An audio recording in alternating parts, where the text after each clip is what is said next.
अब बात घोसी के घमासान की, जिसके लिए एनडीए और इंडिया में जंग चल रही है। वैसे तो लड़ाई 5 सितंबर को लड़ी जाएगी और 8 सितंबर को नतीजे आएंगे, लेकिन ये परिणाम भारतीय जनता पार्टी और सपा दोनों के लिए काफी महत्वपूर्ण माना जा रहा है।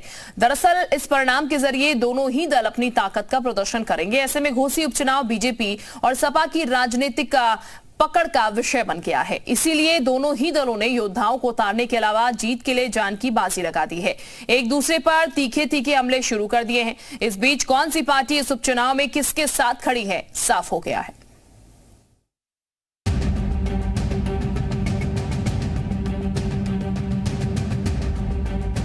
घोसी के घमासान को 2024 का लिटमस टेस्ट माना जा रहा है।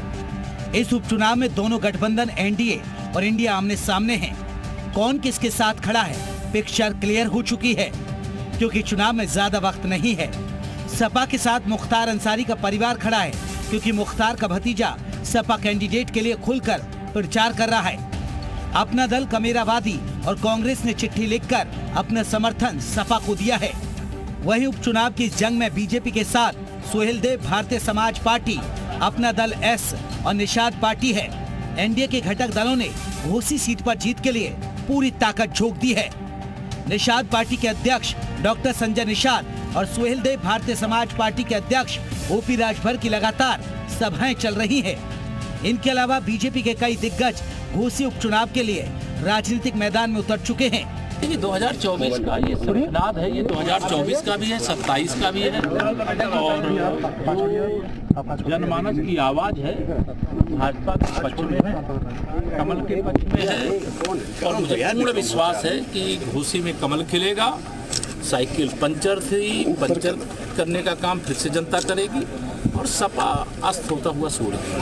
भाजपा और सपा दोनों इस चुनाव में जीत दर्ज कर पूरे प्रदेश में एक अहम संदेश देने की कोशिश कर रहे हैं। अगर बीजेपी जीती तो संदेश साफ जाएगा कि एनडीए की स्थिति और समीकरण दोनों मजबूत हैं। अगर पार्टी को हार मिली तो विपक्षी गठबंधन के लिए ये टॉनिक का काम करेगा। अखिलेश यादव इसके बाद केंद्र और राज्य सरकार के खिलाफ अधिक हमलावर हो सकते हैं। लेकिन इस बीच अपने बयानों से हमेशा सबको चौंकाने वाले और एनडीए गठबंधन में हाल ही में शामिल हुए राजभर एक बार फिर अखिलेश पर बयान देकर सबको चौंका दिया है। समाजवादी पार्टी के लोग झूठ बोलने में बहुत माहिर हैं। सीबीआई जाके राती के मिली है प्रधानमंत्री से, राती की मिली है मुख्यमंत्री से कि जान बचाओ। जब ये सरकार में थे तो राजभर महक रहा था, उनके कुर्ते महकते थे, उनके सब बदन से बदबू आ रहा था।